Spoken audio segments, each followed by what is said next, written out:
Concerns raised about effort to remove Auditor General from Integrity Commission. Step towards tyranny. What a grand hyperbole. What a grand overstatement. The Observer says ditch the Auditor General, ditch the AG. Parliamentary Committee accepts Warmington's proposal to remove Auditor General as a commissioner of the Integrity Commission. And on page 3 of the Observer, there's another story that says IG has gone rogue, charges Chuck, and that Chuck backs proposal to limit commission's access to information from third parties. I've had the chance of listening to some portions of this particular sitting of the Joint Select Committee. And if I'd not listened to the Joint Select Committee, I'd have thought that the position put forward by Delroy Chuck, and which was initially supported by one or two members of this committee, I really would walk away with the view from this paper as if they'd had their way, and that perhaps even the Solicitor General, who was present and who has been advising the committee on matters of law, and all of the matters on which the Solicitor General advises the Joint Select Committee, I believe the Joint Select Committee defers to the legal view of the Solicitor General and members of her team on those legal matters. And indeed, even the issue where Chuck said the Integrity Commission has gone rogue, and he cited this decision from Turks and Caicos, I believe. When I listened to the Solicitor General and Mr. Foreman, who is a member of her team, they were able to clarify what the decision of the Privy Council actually said, which it appears to be contrary to the position that was expressed by Delroy Chuck. So when I saw this story, I thought, I'm going to have to listen back, because in the end, I walked away certainly with the view that the views expressed by the Solicitor General and Mr. Foreman about the case from Turks and Caicos, which went to the Privy Council, it's that those views were different from the ones expressed by Mr. Chuck. But Mr. Chuck's views have been given the prominence as if to say the view he expressed is the view that is to be accepted by the committee. But well, good evening, my viewers, subscribers. Welcome back to another M&M TV video. And as you are hearing, my viewers and subscribers, from Sister Emily Shields, as she weighs in on the growing controversy that unfolds in the Parliament, my viewers and subscribers, a few days ago. And I must tell you that, my viewers and subscribers, I feel more or less that Miss Pamela Monroe Ellis should have never, my viewers and subscribers, in the so-called Integrity Commission office in the first place. My view on that, my viewers, before you hear more from Sister Emily Shields, who is indeed the expert on matters such as this, is my view, my viewers and subscribers, that the Integrity Commission, the so-called Integrity Commission, are a corrupt institution. And to have Pamela Monroe Ellis there, it is not good, because, sister, in my view, that she's one of our best public servants that we have in the country. And to put Pamela Monroe Ellis amongst these corrupt individual. It doesn't, it's not good for the country, because in my view it is said that one level the whole lump, and if she's the only one that is, in my opinion, in that integrity commission, that is decent, you can imagine the amount of corruption around her, and soon and very soon they could drag her down into the mire that they are in. So I don't believe that Pamela Manu Ellis should have been put there in the first place. I personally believe, my viewers, subscribers, that Fair Office should have been independent of this criminal corrupt body that is called the Integrity Commission. Yes, I believe personally that even the Contractor General office should not have been there neither, because these are two of the most important posts in the country. And if you put these posts in the office of the Integrity Commission, it's a travesty. But my viewers, let's hear more at this time from the expert, Sister Emily Shields, as she continues on this matter. The committee. But the big story for both of the newspapers this morning is a proposal by Everett Warmington for the Auditor General to be removed from the Integrity Commission. And as a result of that, the Gleaner says a key technical support whereby auditors general have sat on the Integrity Commission for more than 5 decades might soon be brought to a halt, as yesterday government lawmakers made the decision to remove the current Auditor General, Pamela Monroe Ellis, as a commissioner of the anti-corruption body. 2 opposition lawmakers signaled that they are opposed to the decision. The vote was taken during a meeting of the Joint Select Committee reviewing the Integrity Commission Act. The move by a parliamentary committee reviewing the Integrity Commission Act has caused shock waves among civil society groups who've expressed concerns about the controversial decision. The Jamaica Accountability Meter portal JAM said it's deeply concerned about the reasons presented by the committee for the proposed removal of the Auditor General from the IC. Jeanette Calder, Executive Director of JAM, said these claims appear unsupported by evidence or legal grounding. At the same time, Daniel Archer, Principal Director of Integrity Action, National Integrity Action, warned that the move by government lawmakers to have the Auditor General booted from the Integrity Commission appears to be a troubling step towards tyranny. And that's a quote, a troubling step towards tyranny. Archer argued that for more than 50 years, the Auditor General has been an ex officio member of the Commission established under the Parliamentary Integrity of Members Act, ensuring oversight of statutory declaration of members of Parliament and safeguarding accountability. So why now? The Auditor General cannot audit herself, making the claim that she cannot perform her core functions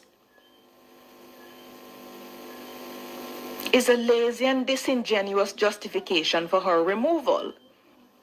This reckless decision undermines institutional integrity and signals a dangerous disregard for democratic principles, she charged.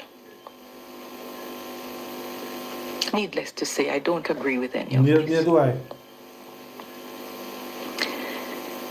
In the first place, even though we had a Parliamentary Integrity of Members Act on which the auditors general over the years they've sat, this Integrity Commission Act, being a merger of at least 3 previous statutes, it has given very awesome powers to the body that is the Integrity Commission. What powers? Yes, me. Awesome powers. And on top of the awesomeness of the powers, I am yet to properly understand what is the role of each of the members, each member rather, of the commission. You have a Director of Information and Complaint, which has a fixed statutory role. And his role is not investigative. And I've had the benefit on this program and in the quiet of moments of reading reports where it appears that contrary to the statutory remit of the Director of Information and Complaints, there seemed to be some dabbling of that role with a quasi-investigative role that the Director of Information and Complaints has taken on. So that is the role. The Director of Investigation has a fixed role. The Director of Information and Complaints, fixed role. The Director of Investigation has a fixed role. I do not understand if when the Director of Investigation in particular does his work, writes his reports, comes to his conclusions, what exactly do the members of the commission, what do they do thereafter, such that it is peopled by so many commission members and has to be chaired by law by a retired judge of the Court of Appeal? I can understand the chairmanship and the need to have that because of everything has great legal underpinnings.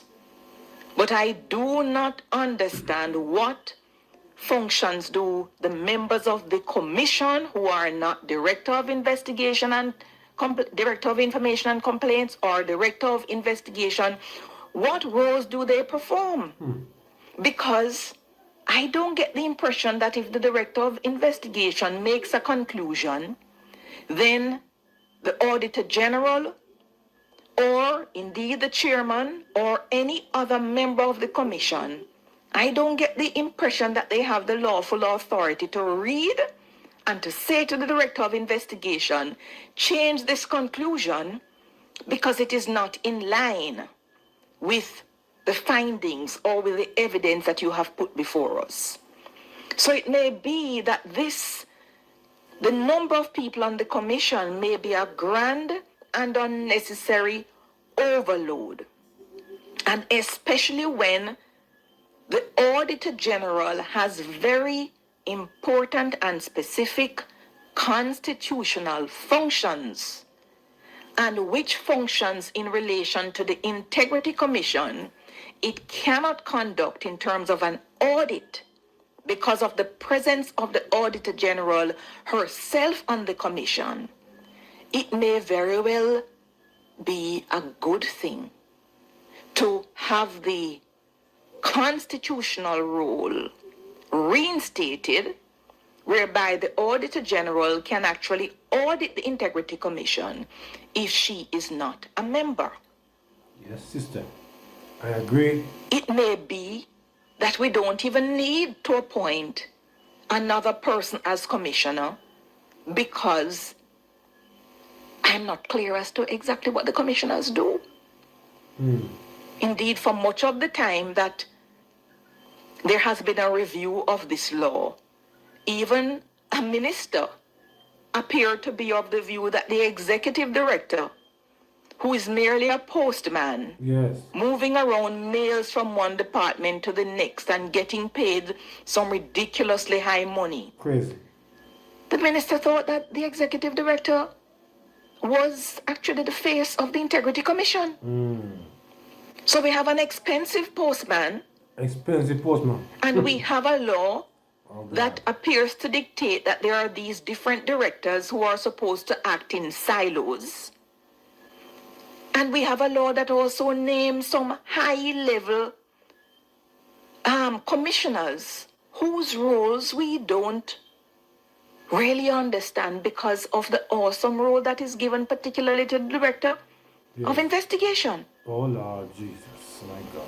So to my mind, the fact that the Auditor General's role is now being considered in light of the constitutional requirement, and the committee that has the remit to review what is in essence a very young law, and the committee members are members that have been taken through the democratic processes by all of us, the eligible voters who decide to turn out. On what basis can any member of civil society claim that a democratic process operated on democratic principles, submissions are made by different entities, permanent secretaries board, submissions are made by private sector, submissions are made by the very civil society groups, including Jamaicans for Justice, including JAMP, all of these. And the submissions are considered. And not only that, a request is made for the Solicitor General, which operates inside the Auditor General's, the Attorney General's department, to give her legal views on the legal cogency on what is being requested. And a vote is taken at the end of the process. On what basis should the civil society group be saying that it's a dangerous disregard for democratic principles? Your business. Can it be demonstrated that an absence of the Auditor General on the Integrity Commission will lead to the reports of the Director of Investigation being in some way compromised? Rubbish. Or less than they'd have been if she's not on it? Exactly. No. No, not at all. You cannot come to that conclusion. No. And if you cannot come to that conclusion, where is the disregard for democratic principles?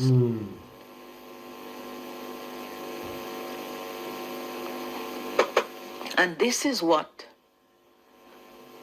has led to the headline, Step Towards Tyranny. It appears that we wish for the country to be quite tyrannical. Now, tell you, what can go so? It is not. It is not.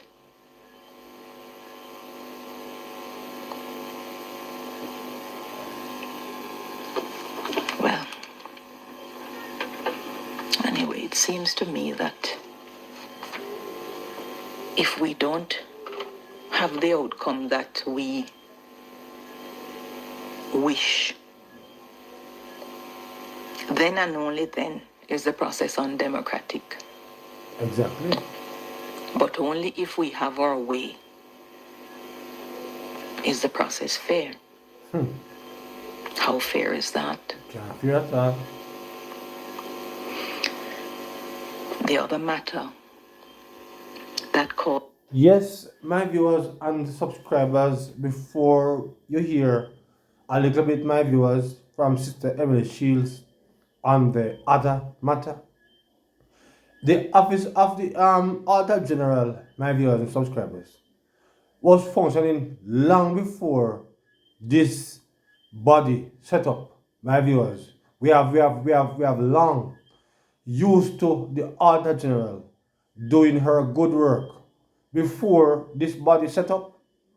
All of a sudden now, because they don't want her out of there, according to what Sister Emily Shields is here saying, because they are afraid of being audited. Yes, and if she step out of that office, my viewers and subscribers, and have her own, and go back to her own level of independence, then that criminal body, that corrupt body, will start to face auditing, because enough corruption are going down at the office of the Integrity Commission. There's nobody in there apart from Manu Ellis that have integrity. She's the only one in my view that have integrity. Everybody else down there, a PMP mouthpiece them, a PMP operative. And you have heard my viewers, subscribers, the amount of money that them people are getting for nothing. No work. Grand waste of taxpayers' dollar to put these corrupt people in these powerful positions who have no other desire than to see the country bring down. Because when they want to get rid of the Prime Minister, under no reason, these people have no integrity. And Manuel Ellis should have never been there in the first place. But I guess Warmington is a man that apparently have division to see that foolishness are going down there. Now, my viewers, you're going to be hearing from Sister Emily Cheese again, a little bit, as she weighs in on the other controversial topic. Let's get to it quickly, my viewers, for you to hear a little bit of it. Let's hear again from Sister Emily Shields as she weighs in on another controversial issue. Let's get to it at this time. That caused quite a bit of discussion, as I saw when I peeped in my absence, is the appointment of Mr. Dennis Strong to the Financial Investigation Division.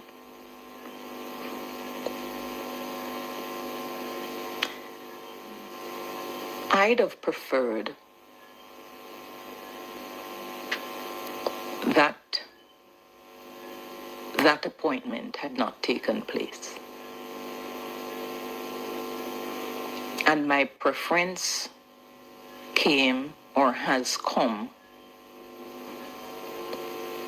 because I'm aware of the principle of the appearance of something. And specifically the appearance of bias. It need not be actual. The appearance can sometimes cause greater damage than actual bias. And increasingly, in a world that is driven by all sorts, many of us are up against it. I recall when a member here openly supported a longtime friend of the People's National Party, Mark Golding, and gave him the support to becoming the president of the PNP. The clamors were loud for resignation. And I was able to state aloud and push past the perhaps appearance of bias, for want of a better coinage, because I am speaking from the belly and from probably the bottom of the river. I'm in here. So I was able to say nonsense because nobody comes and tells me I can't say this. But there are many who probably disregard my views on that. So it is with this one. So there's the issue of the appearance. But can I honestly say that Dennis Strong is not ably qualified? Can I also say that it is, if I question the appointment, then I'm not also questioning the integrity of the members of the Public Service Commission? And is that a bridge that I am prepared to cross in light of the people who occupy the position on that commission? No. I'm not prepared to do that. And there are ways in which a lot of people will look and see how matters unfold here, from here, and to say, aha, That is why I tell you this should not happen. So I don't know how to quell people's suspicions and people's conclusions that they hold, and they hold to it with their life and will never let go even in the face of truth. I don't know how to do that. And in fact, I don't wish to do that. I'd have preferred if the appointment had not taken place, but I can't fault the Public Service Commission for choosing the person they believe most able to lead the entity at this time. Those are my thoughts. Join us next time for Emily's View. Yes, my viewers, you have heard here from Sister Emily Shields as she weighs in on that other controversial issue. But my viewers, I consider Sister Emily Shields one of the most honest commentator, my viewers and subscribers in Jamaica. Yes, and she, according to her, she would rather that that appointment never happen. And I am, it's her opinion, of course. In the end, she take a balanced approach. Here, she now, in her mind, she think more or less that it shouldn't happen. But the same thing, my viewers, it could have also be said about the appointment of Ronnie Florence, because that would have also been showing a clear appearance of bias. Seeing that Ronnie Florence, my viewers and subscribers, is the friend of Dayton Campbell, it is not any evidence. There's no evidence can come forward to show that Dennis Trump, my viewers, is the friend of the Prime Minister. And so you drop your comments, my viewers, subscribers, in the comment section as it relates to Sister Emily Shields and the last point. But my viewers, if it is not well, the appointment was done by the Services Commission, and they must see something in Mr. Chung that those who perhaps would have applied do not have that level of qualification as he did. So, my viewers, drop your comments on what the Emily Shields have said. So until another video, my viewers, please remember to like, share, and subscribe to the channel. Yes. So until then, good evening.